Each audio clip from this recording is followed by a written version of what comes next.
You know, it's not often that a movie comes around and kicks major ass, and then the sequel comes and kicks even more ass. But this is one of those times.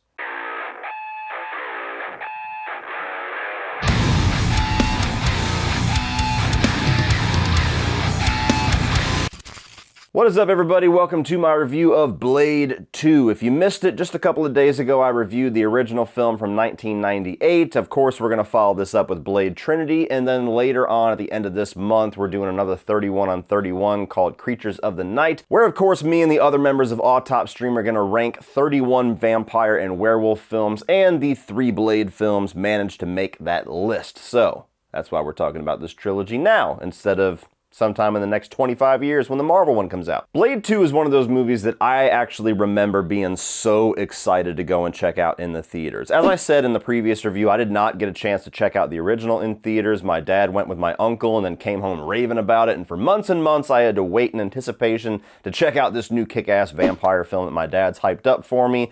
Absolutely loved it, became one of my favorites as a kid, and finally when Blade 2 was coming out into theaters, it was one of those movies that I was probably pestering the shit out of my dad. Like, are we going today? Are we going tomorrow? Are we going twice? Ooh, so exciting. And I just remember walking out of the theater just on cloud 9, like, that was awesome! Could not wait for the DVD to come out, was gung-ho about getting it on release date, found out through a magazine that there was a PlayStation 2 game coming for the release of the movie, and then I begged and pleaded and did chores to convince my grandma to buy it for me on day one. $50, you get it home and it fucking sucked, and goddamn it. Remember what the therapist said, it's not the movie's fault. It's not the movie's fault. But nonetheless, in the years since, this has been one of those sequels that I have continuously rewatched, just like the original film, and it has never lost a single drip of awesomeness for me.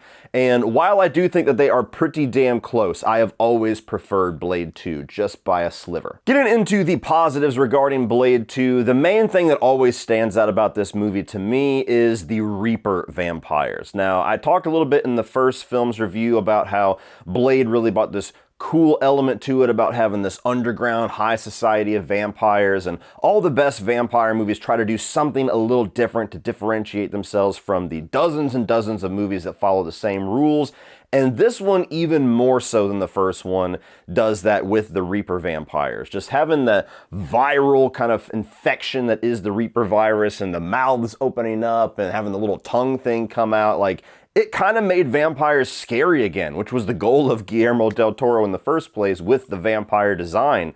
And it was just so cool and unique, and the movie does a good job at building up to that reveal for the first half when you finally see a mouth open and start taking the dude out, that it was genuinely a kick-ass and creepy villain for Blade to take down. Added in the fact that they also feed on vampires and creating this scenario where Blade has to team up with his mortal enemy to take down an even stronger enemy, a really cool element to bring into a sequel to kind of raise the stakes a bit and create a little bit of inner turmoil there where Blade knows they're probably going to fuck him over but has to work with him, and you're just waiting for that shoe to drop. And I do think that Nomac is a significantly more interesting villain than Deacon Frost was, because there's a little bit of a mystery to why he has this rage towards vampires, what his actual goal is with creating this army of infected Reapers, what the issue is with the vampire society and this family that Blade has been commissioned by to take down the Reapers. And the movie does a good job at slowly revealing all these things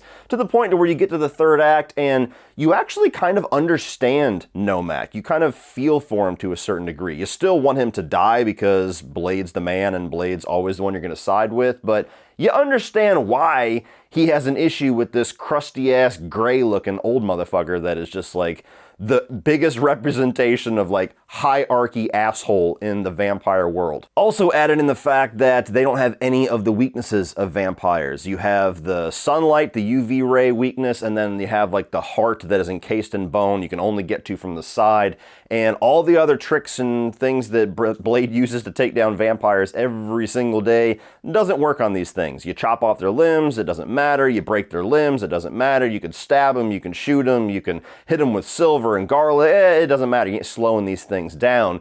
And again, raising the stakes, because vampires are scary enough. A vampire without weaknesses, terrifying. I also love the fact that they incorporate the Blood Pack in here, led by the great Ron Perlman. I think that it does well what Blade Trinity took way too far into the humorous direction, and don't worry, we'll talk about Blade Trinity soon enough. That movie will have its time in the sun. No pun intended. But giving him this group of people that he is forced to work with, has a bit of an antagonistic relationship with most of them, it creates a lot of really good earned humor. And it's not overused. Like, the rivalry between him and Ron Perlman specifically is this kind of recurring joke where one of them starts to talk shit and Blade always ends up with the upper hand, coming all the way down to the very end where he literally just splits Ron Perlman in half with no effort whatsoever.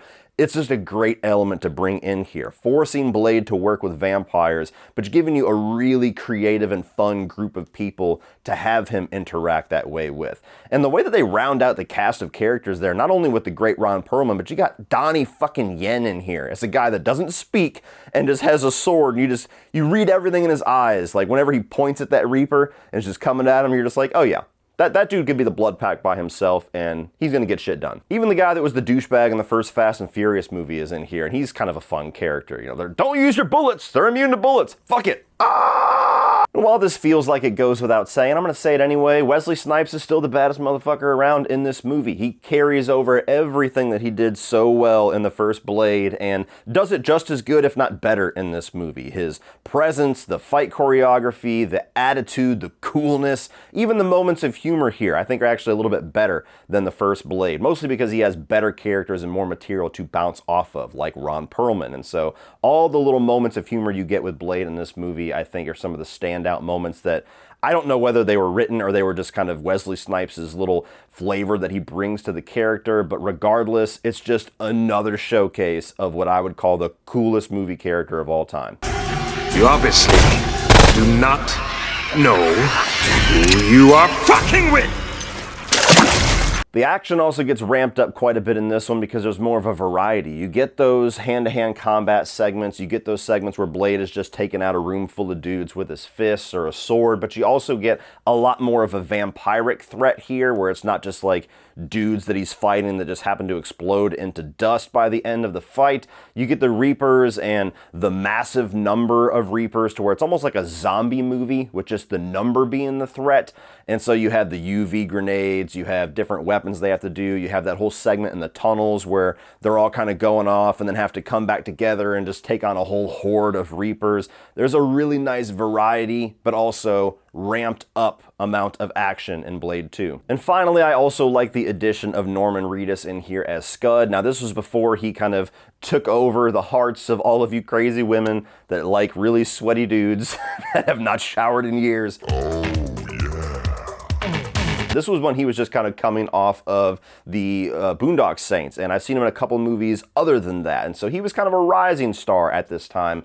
Always liked him, and I really like his character here. I like his chemistry with Blade, but even more so, I like his chemistry with Chris Christopherson as Whistler, to where they're kind of antagonistic at first because Scud's the new guy doing all the Whistler stuff, and he feels a little bit intimidated by that, but his kind of new age brain and kind of the new school coming in to integrate with the old school starts to endear Whistler to him, and there's some really good scenes with them working together on things and planning things and creating weapons like the UV grenade, and there's some good moments of humor as well with Norman Reedus and the way that he kind of interacts with the vampires that they're now forced to work with. Moving on to the mixed aspect, this leans heavily into the positive, but there is still elements of it that frustrate me, and that is the resurrection of Whistler. Now, on the positive side, I fucking love that character. I'm glad that he's back. He's a great element in this second movie, especially when they're forced to work with vampires, and him and Blade, yet again, just have this great chemistry with each other, and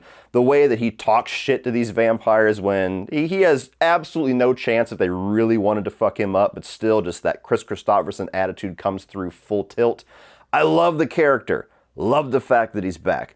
But they were lazy as fuck as far as bringing this character back. They basically just throw in this bullshit explanation in the opening kind of montage exposition dump while the credits are rolling that's like, oh yeah, remember the guy that died in the last movie? He didn't actually die. They just turned him and now we're looking for him. And you're like, what the fuck? Wait a minute. Wait, back up. So the movie gets kicked off with Blade trying to find Whistler, and then they find him and then he detoxes him, which, yes, Karen achieved a cure in the first film, but she also was not fully turned into a vampire yet, and the timing of that seemed to be a critical point in the first film. Here, it just seems like a plot convenience. We gotta turn him into a vampire to make sense of how he survived the first film when it was pretty definitive that he died, and then we're gonna cure that vampirism within the first 30 seconds of him showing up on screen, so it doesn't really matter anyway. And even in Blade Trinity, they kind of contradict that again, but again, we'll get there. I also feel like it kind of dilutes the element of the first film a little bit. That's a really effective death scene. That's a really effective moment to kick off the third act and this vengeful Blade. And now when you watch these two films together, that scene's always diluted because you know, oh yeah, he's not dead here. He's gonna be back in the next film.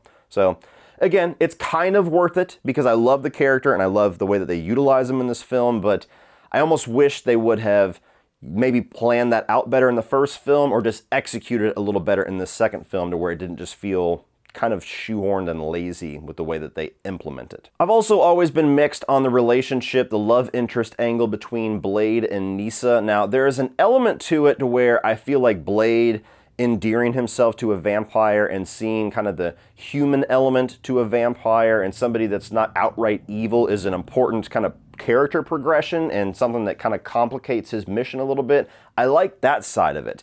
And their chemistry is fine too. It's not like they don't feel like they would be interested in each other, but I don't necessarily feel like it's as earned as the movie thinks that it is. There's not really a whole lot of one-on-one time with those characters to where he starts to fall for her. It just seems like he thinks that she looks good, and so immediately after their first fight, he's always kind of taken a liking to her.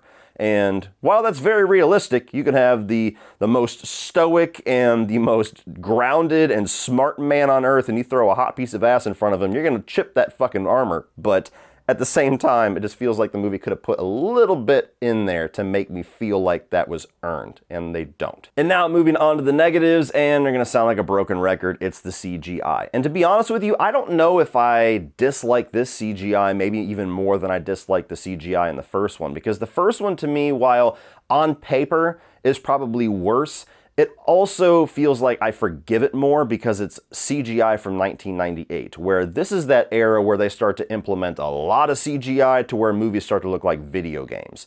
And it's also the fact that it's the fight scenes that they decide to utilize the CGI in, which is one of the elements that I want to see done real in camera with stunt workers and Wesley Snipes and choreography. I don't want to see video game characters flipping and bouncing and doing all this stuff, because when those scenes transition from real choreography to video game CGI, it is blatantly obvious.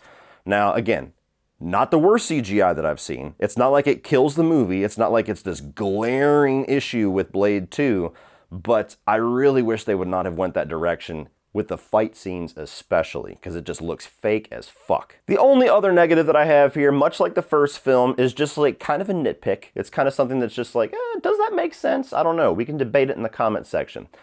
When you get to the House of Pain segment, to where he follows in the Blood Pack for their first like mission together, and he opens up the doors and it's a nightclub, and Blade gives that great line, "You gotta be kidding me," because it calls back to the beginning of the first film.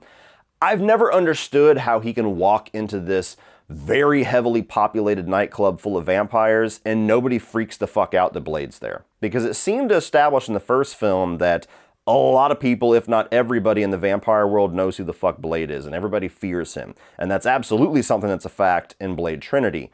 So here, how he's able to walk into this nightclub and just hang out, and nobody's like, "Daywalker!"